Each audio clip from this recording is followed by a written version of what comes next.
अस्सलाम वालेकुम स्टूडेंट्स, कैसे हैं आप सब? खैरियत से हैं? आज का टॉपिक है फ्रीजिंग पॉइंट। हमने देखना है कि फ्रीजिंग पॉइंट होता क्या है और कुछ एग्जांपल्स भी लेंगे।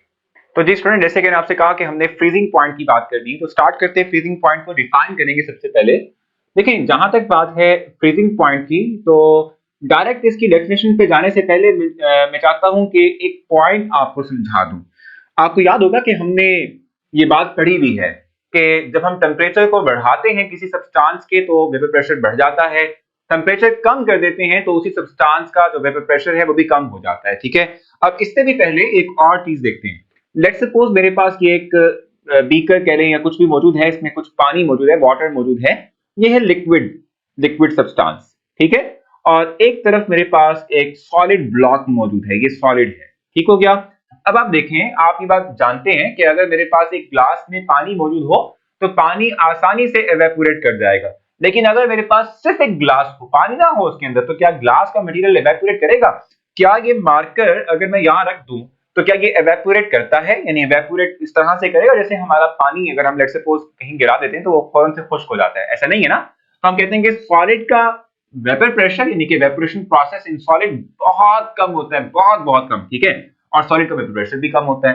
लिक्विड का वेपर प्रेशर हम जानते हैं ज्यादा होता है, वो आसानी से एवेपोरेट कर पाते हैं क्योंकि पार्टिकल्स पहले ही रैंडम मोशन में होते हैं। इंटरमॉलिक्यूलर फोर्सेस उतनी स्ट्रांग नहीं होती जितनी लिक्विड में सॉलिड में होती हैं, और रैंडमनेस होती है। ठीक है, तो हम कहते हैं कि जैसे जैसे हम टेम्परेचर प्रोवाइड करते हैं वैसे वैसे more and more liquid particles evaporate होना शुरू हो जाते हैं। ठीक है, अब आहिस्ता आहिस्ता अगर मैं इस लिक्विड का टेम्परेचर कम करता जाऊंगा, ठीक है, तो क्या होगा कि इस लिक्विड का जो वेपर प्रेशर है वो भी कम होता जाएगा, और एक टेम्परेचर ऐसा आएगा कि जिसपे ये लिक्विड का जो वेपर प्रेशर है वो इस सॉलिड के वेपर प्रेशर के एग्जैक्टली इक्वल हो जाएगा। ठीक है, अब वो टेम्परेचर कि जिसपे लिक्विड जो हमारे पास सब्सटेंस है उसका वेपर प्रेशर और बॉइलिंग सॉरी जो सॉलिड हमारे पास सब्सटेंस है उसका वेपर प्रेशर इक्वल हो, इस पे क्या होगा, इस पे लिक्विड और सॉलिड स्टेट दोनों को एग्जिस्ट करेंगी। इस टेम्परेचर को हम कहते हैं फ्रीजिंग पॉइंट। अगर हम लिख लें तो आसानी होगी हमारे लिए समझने में। हम लिख लेते हैं the temperature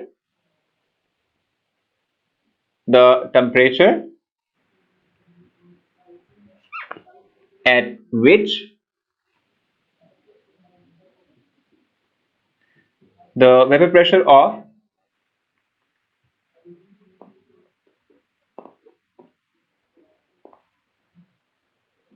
liquid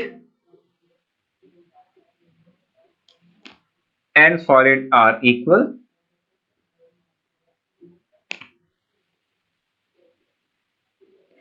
and both states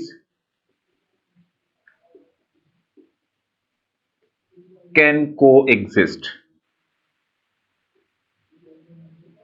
ठीक है, यानी कि दोनों के दोनों जो फिजिकल स्टेट्स हैं, यानी कि सॉलिड और लिक्विड, दोनों के दोनों को एग्जिस्ट कर सकती हो, इस टेम्परेचर को हम कहते हैं फ्रीजिंग पॉइंट। वो टेम्परेचर जिसपे कि जो वेपर प्रेशर है लिक्विड स्टेट का वो एग्जैक्टली सॉलिड स्टेट के इक्वल हो, और दोनों के दोनों स्टेट्स ऑफ मैटर जो है वो को एग्जिस्ट यानी कि एक ही वक्त में मौजूद हो, इस तरह के टेम्परेचर को हम फ्रीजिंग पॉइंट कहते हैं। क्या कहते हैं इसको? हम फ्रीजिंग पॉइंट का नाम देते हैं। मैंने एग्जांपल आपको दे दी है कि किस तरह से हम ये करते हैं। तो जी, जैसे मैंने आपसे कहा कि जो वेपर प्रेशर होगा लिक्विड का वो इक्वल टू सॉलिड होगा, और फिर हमने ये बात भी देखी कि को एग्जिस्ट का मतलब क्या होता है कि उस टेम्परेचर के ऊपर लिक्विड फॉर्म भी एग्जिस्ट करती होगी और सॉलिड फॉर्म भी एग्जिस्ट करती होगी। इसे हम कहते हैं फ्रीजिंग पॉइंट। ठीक है, अब जहां तक फ्रीजिंग पॉइंट की बात है तो कुछ एग्जांपल्स भी ले लेते हैं। जैसे कि आप सिंपल जानते हैं कि वाटर की बात अगर आप करें तो वाटर जो है इसका जो फ्रीजिंग पॉइंट है वो 0 डिग्री सेंटीग्रेड होता है। 0 डिग्री सेंटीग्रेड वाटर का फ्रीजिंग पॉइंट है। ठीक है, इस तरीके से अगर आप जो है बात करते हैं डाई इथाइल ईथर की, तो इसका जो फ्रीजिंग पॉइंट है वो -116 डिग्री सेंटीग्रेड होता है। सेम इस तरीके से अगर आप जो है बात करते हैं इथाइल अल्कोहल की, तो इथाइल अल्कोहल का जो boiling point sorry freezing point है वो -115 डिग्री सेंटीग्रेड होता है। तो डिफरेंट टेम्परेचर्स हैं, डिफरेंट फ्रीजिंग पॉइंट्स हैं फॉर डिफरेंट कंपाउंड्स। ठीक है, नेचर की बेस पे डिसाइड होता है। सो मुझे उम्मीद है कि फ्रीजिंग पॉइंट की डेफिनेशन समझ आ गई होगी आप लोगों को। स्टिल कंफ्यूजन रह गई हुई तो आप मुझसे पूछ सकते हैं, मैं आपको जरूर रिस्पॉन्स दूंगा। अपना ख्याल रखें, मुलाकात होती है नेक्स्ट सेशन में, तब तक के लिए अल्लाह हाफिज।